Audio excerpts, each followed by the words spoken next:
South Africa's electricity prices have increased significantly over the past decade. This has made electricity very expensive and unaffordable for many households. Eskom has applied to the National Energy Regulator of South Africa to approve another multi-year electricity tariff increase. Today we're explaining and verifying why Eskom is asking NERSA for a very high electricity tariff. What exactly is Eskom asking for? Well, Velemseni Mthiyane is here to explain and verify.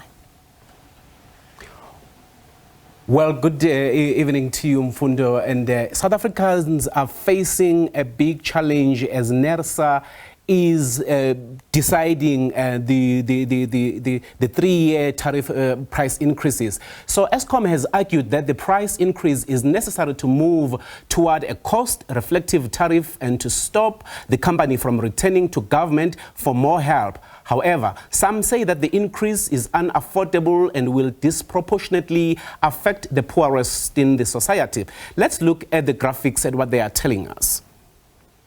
So, Mfundo, you'll realize that Eskom has applied to NERSA to have the tariff increases, and for next year they are applying for 36.1%. That's massive, considering that this year they were granted 18.65%. So again, they are further requesting an 11.8% increase in 2026, as well as 9.1% in 2027. If you combine all these percentages all together, you realize that for the next 3 years, they are requesting about 50% price hike of electricity. Now, this means electricity is becoming more and more unaffordable for majority of South Africans, as we understand the issue of unemployment, the issue of poverty in this country. And if electricity is becoming this expensive, it's going to be difficult. Most certainly it's going to be difficult. This is honestly quite steep, Veli. But what impact has government's takeover of a portion of Eskom's debt actually had on perhaps reducing or lowering these tariff increases? Well, in the budget speech 2023, the National Treasurer announced that the government would take on 254 billion rand of Eskom's 423 billion debt.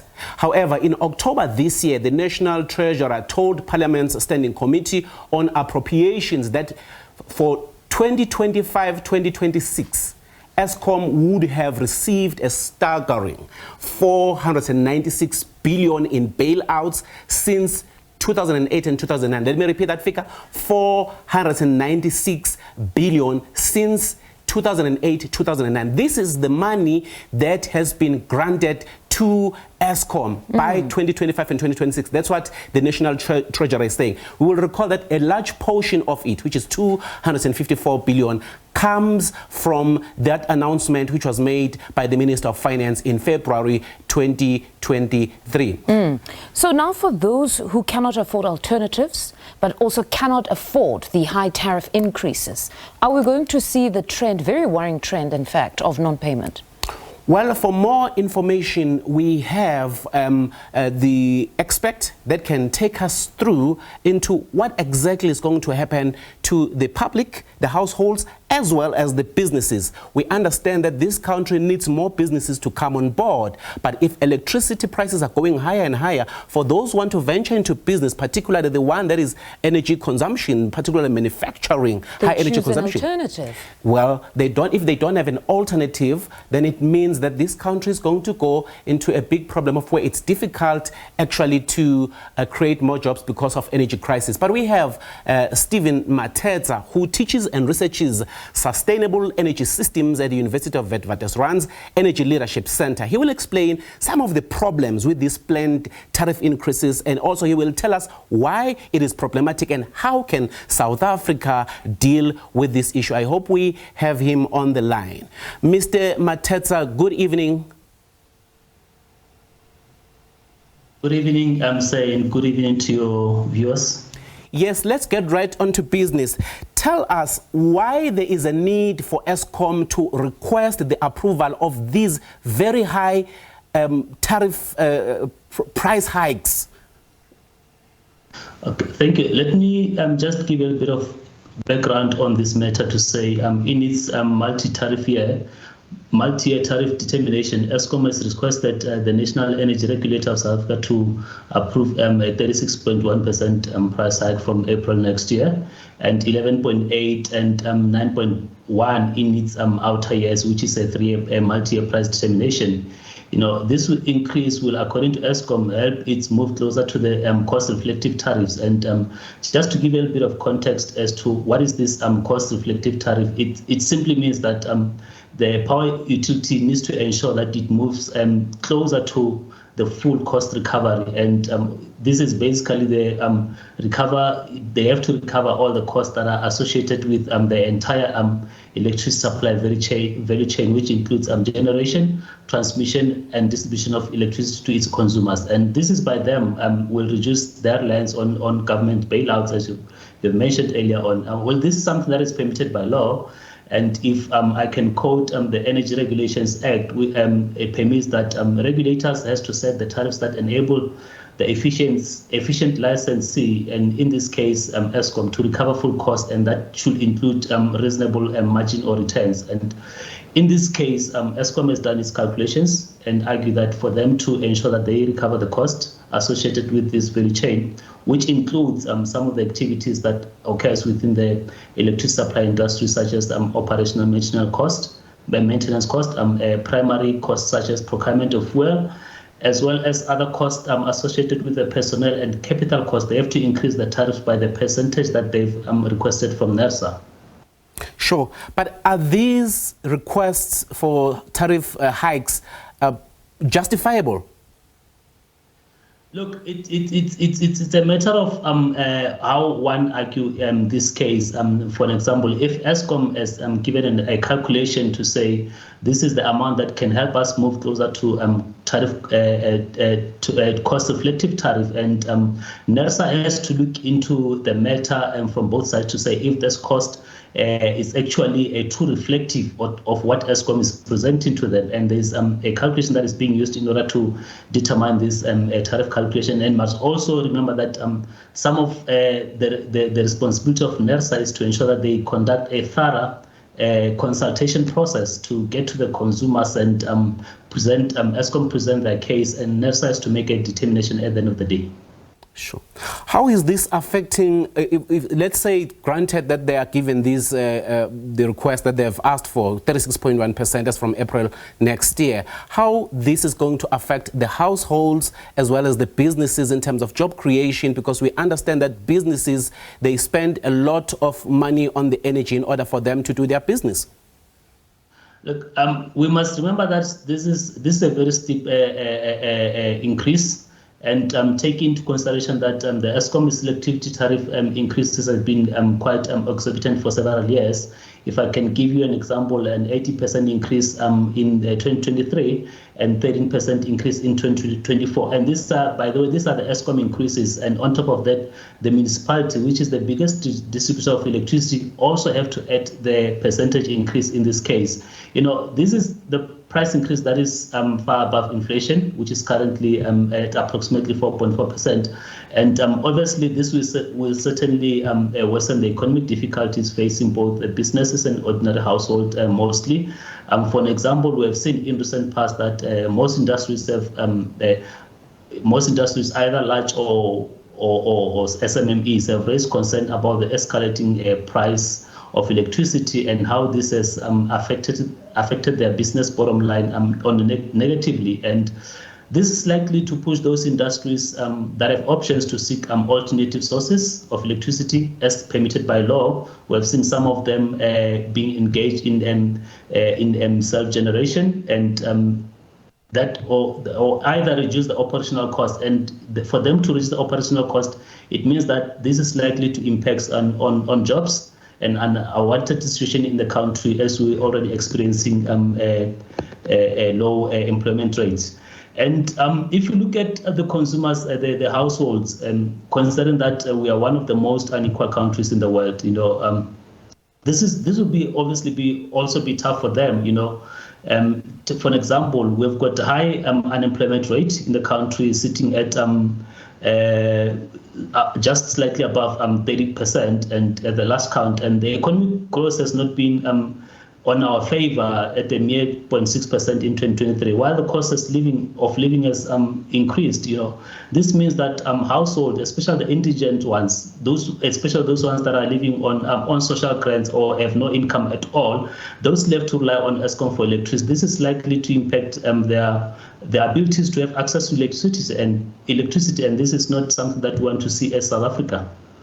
Sure. South Africa used to have one of the cheapest electricity in the world, but now what can be done legislatively or otherwise to ensure that we push back in terms of laws and policies to ensure that electricity again becomes affordable?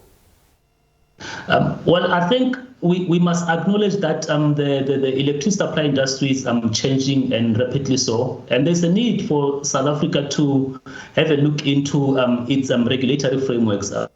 Firstly, as it is outlined in the electricity, that it is outlined in the current framework that electricity should be affordable. To what extent does the current framework allows this, considering these exorbitant increases? The electricity reforms, which are currently being developed in the country, allows for a competitive market, that in a way that it can reduce the monopoly that we have in this case. This also suggests that there's a need to really look into the framework that deals with the tariff issues, and that is where NERSA has to come in and ensure that it revises its tariff methodology, increases in order to align to these developments, power market reforms and associated developments. And for me, most importantly, how does this tariff calculation framework align to the deteriorating socioeconomic conditions of the country? Considering that access to electricity can be argued as one of the tools that can be used to address the issues such as poverty and inequalities.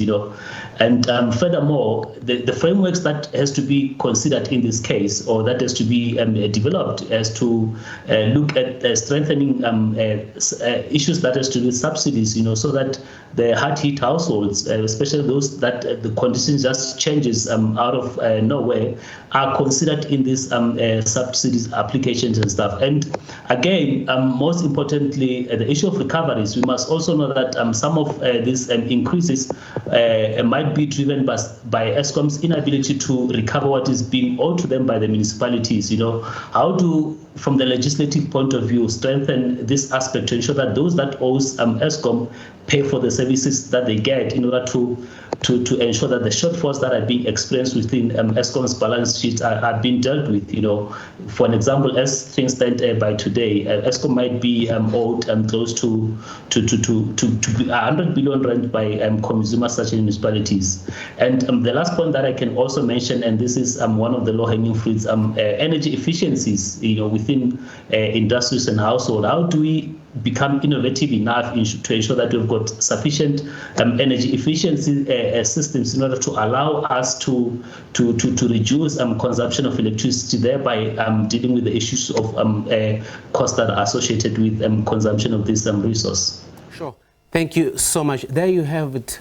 It's really difficult for the households, for the business, and the points that have been made here are very clear, that NERSA has an obligation to ensure that whatever that Eskom requests, and when they justify it, they can assess it and grant them according to what has been found out in terms of the consultations that are being done by NERSA. So it's going to be difficult currently as No, things it stand. is a very difficult one. And as he also reiterated, that it is a steep increase that they're requesting, but also stating that there perhaps needs to be a greater effort to address the monopoly. That if you open up this industry of electricity generation, then maybe we could see electricity being slightly lower.